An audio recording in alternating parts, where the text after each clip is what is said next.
next Erangel game. We'll see if they can continue that form. If I look at their past results, Team Quantum right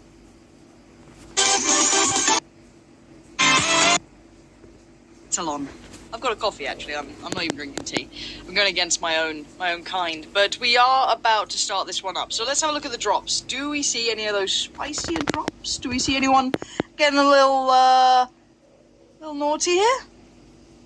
There is always a small potential every single time. For me, I've got to say, it's my favourite group, Lauren, given the fact that we have now beat Tornado Energy and Bedell next time. You throw a couple of other teams in there, and it does feel like the powerhouse CIS, I want to say, setup. I'm intrigued if it gets a little bit more fun when we go towards Erangel, mainly that you find Navi from the petrol station. We'll hold, because here we go. We spoke about these Russian players going at it, and here we go, already off the bat. Zorf's down to 6 HP, but through the metal bars, he gets it. Beat him. I love that. I love that aggression. And it's carrying on. Dannymon's over here, but seeing Hiruzen down, it's like, I don't know if I want this anymore. Let's see if there's 8 damage. No vest, no helmet, just the AK. He's got to shred these players. Oh, he wants to go for the flush, but he can't. Can't get it. Zorf's there. He's predicting Zorf's angle, but Zorf's got no HP. If he gets another one on 6 HP, they truly are the tornado penguins. I don't know if it's a penguin that makes tornadoes or a tornado filled with penguins, but it doesn't matter. These penguins are certainly going nuclear. Let's see if Zorf can get it. He's dancing, he's doing the jig, but Dannymon's got a helmet now. Oh, Zorf's God! What? That's nuts! Oh, get another. Oh, set, get him on the drive-by. What is this game we're seeing? Not only did he have 6 HP, but his opponent had a helmet. Like, what in God's God name was that shot? Oh boy, they're carrying on. Oh, Scooby, he did a fair amount of damage. Well, it's not a fair amount of damage, that's only 12. What is that? And all you have is the Tommy for an automatic. But, more importantly, Lauren, he does have level 2 gear, both the chest and the helmet, so this could be vital. SKS with the scope will do a fair amount of damage at 762, especially if these guys are under-geared. We already know that Dannymon's had a blast from the past when we look towards that helmet. Bogger's turned up, he could potentially have gear as well. Orange is out in the field. Like, I'm all for this. I know we say sometimes it don't help anybody to be either of these teams out, but long live it. I'm all for early action. Yeah, this is good stuff in my eyes. I mean, the Penguins are way up at the top. Sure, they could stabilize down the line. One heavy kind of hitting start to a game could be good fun for them, but for now, Hellscream's been flushed, so they're actually just down to 2 here. They've lost more casualties, but there's a trade back. Bogger has turned up. Welcome to the party, pal. And now Scooby wants in on the action. Up close and personal.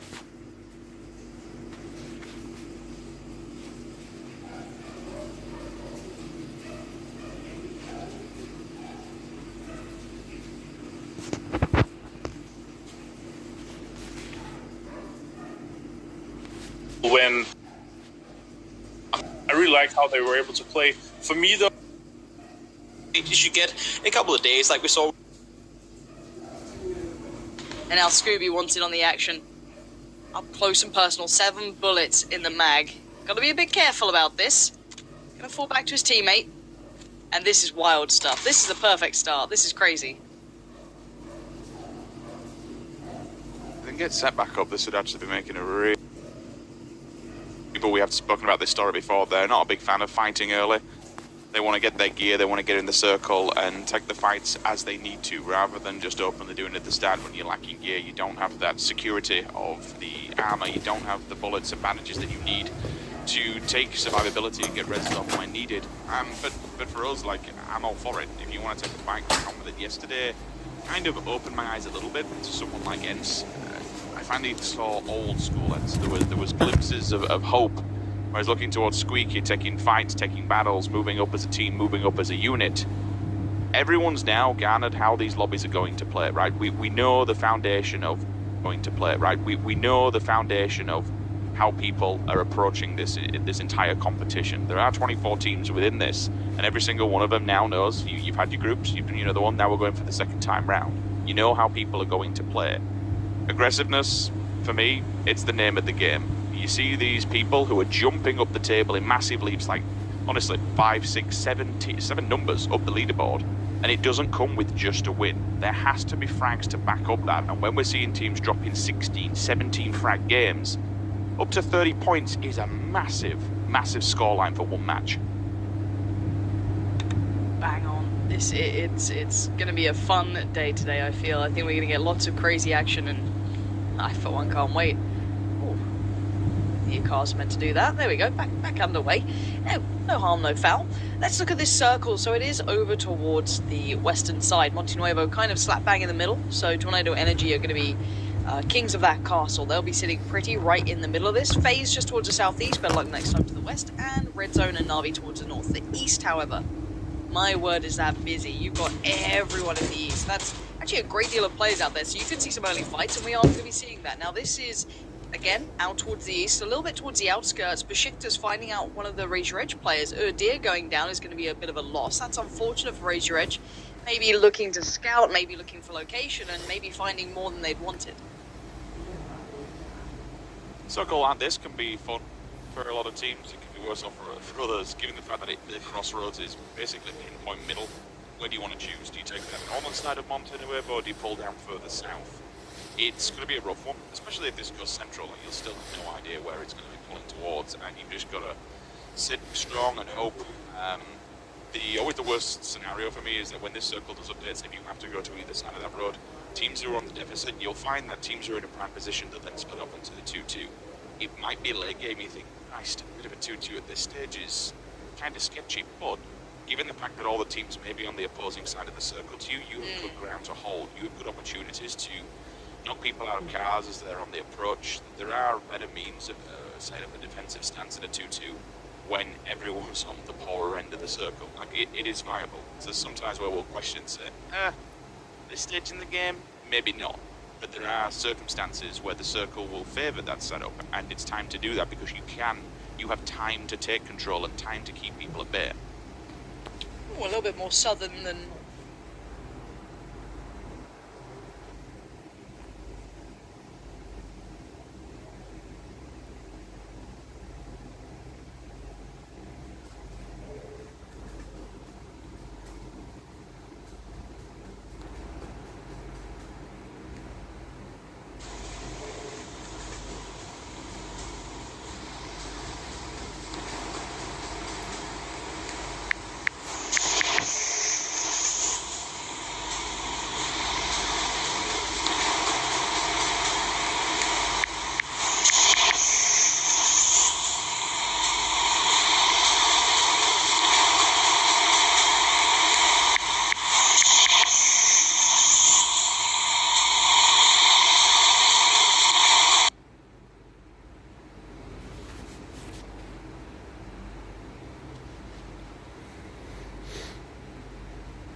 The Wildcats in second place, Unity, Nuclear Penguins and WP, they round up your top 5 teams, not having the best of it so far within this one.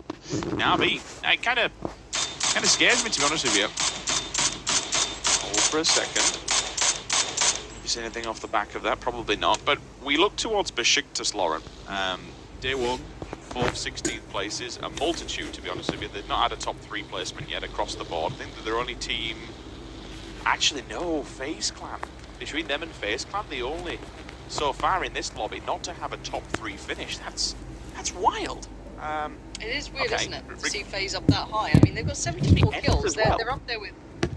Yeah, FaZe are up there on kill points. You mean, you look at second and third, 70, 72. FaZe is 74. They're fragging out, but, you know, getting endgame with 4 alive seems to be just occluding them. They don't seem to be able to make that happen for themselves. We've seen a couple of good runs. Miramar, they had a glimpse of getting late game there, but, you know, Fuzzface could only do so much against Raise Your Edge in that scenario, and I mean, I can't expect him to take on, you know, one whole team, spin over and destroy the next. So it's rough. Speaking of rough, this pull-up, if they get caught here, one more shot, he's done for. Yeah, there it comes. Alia going to find that every day of the week. Barrels are so strong at the moment. That rate of fire is just... Oh, it is filthy, isn't it? I suppose the only way you can really counteract that is to turn around and say, okay, it's a bit too far now.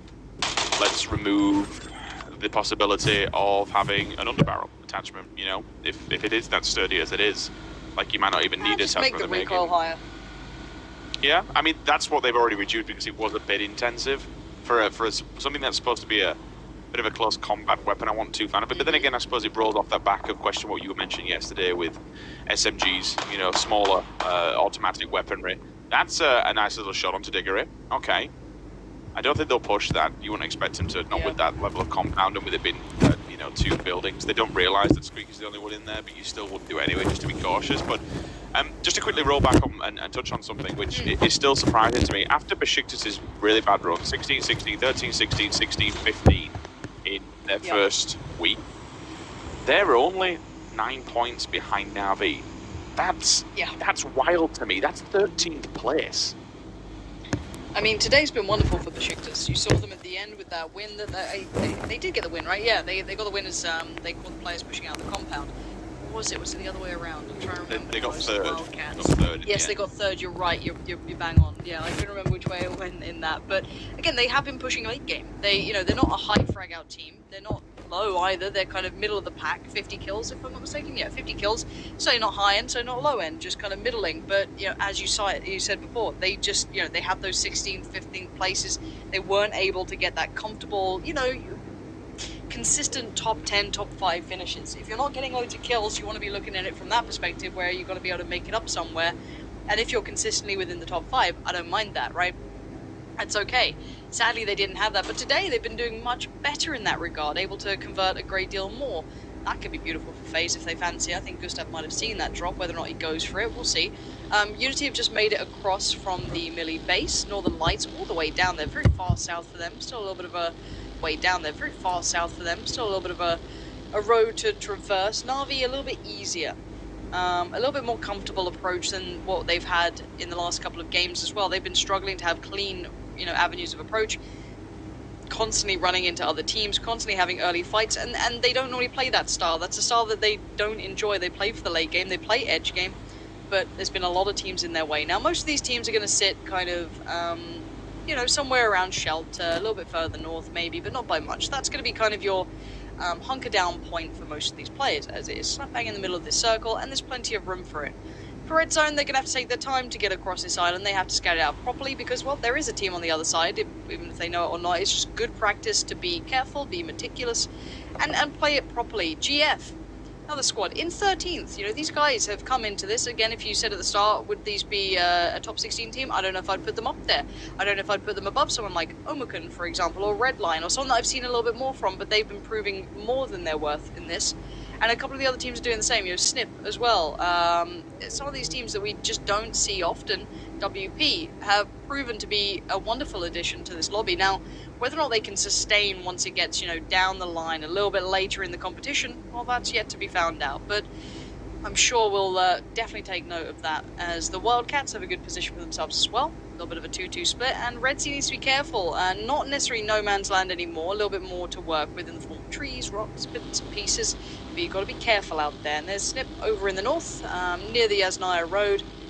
Gonna probably swing through that way. Shiv isn't far off from that either, so Shiv could be someone to make this tricky for them, as he's over by the petrol station if they do continue that way and don't, take their time and scout correctly. FaZe Clan, they extend their arm's reach from Milta Power directly into Milta.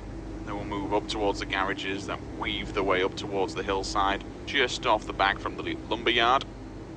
Gives them a decent spot.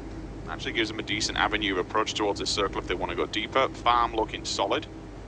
Now, there is a bit of a difficulty if you want to go towards Farm if that circle is unfavourable to you. You can see Tornado Energy's position on the map currently. Like that main road, the amount of times we see fighting and deaths and teams just dying up there because it's such a strong spot.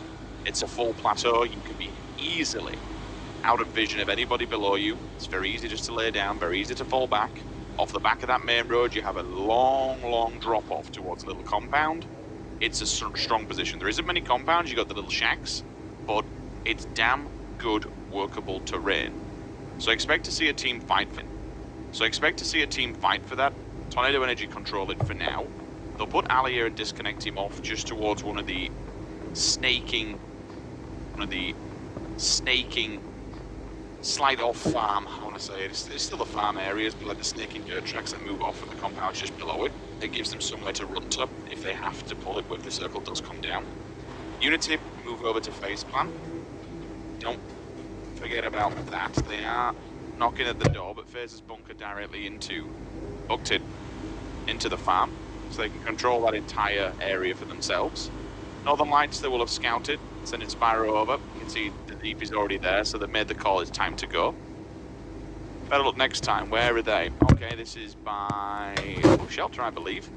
High up above Shelter, I should say. So you can look down upon it. IW's down there below them. Further afield, you'll see TQ. Western side, the Nuclear Penguins. Again, workable terrain. Just chilling for now. WP's also over there. So yeah, it's one of those circles where you've got quite a lot of land to play with, thankfully. Not a lot of water. The one team we've not really spoken of is Red Zone, and the reason we haven't spoken about them, they're actually on Sosnovka. They've decided what they want to do. They're going to play the late game, the very, very late game. In fact, they'll work the blue, they'll commit the meds, and probably come in around the yellows, where Tornado Energy would like to start off their initial looting. But when they get here, the circle might even be ahead of them. I don't know if they can be able to make it in time. It is starting to move already. You got a minute and 14 to get around there. It's a decent little run. Minute and 14 to get around there. It's a decent little run. If not, you'll just make it. But still, you expect these players to start their stims now, get going, get themselves in safely. But what knock-on effect does that have? How much are they going to have to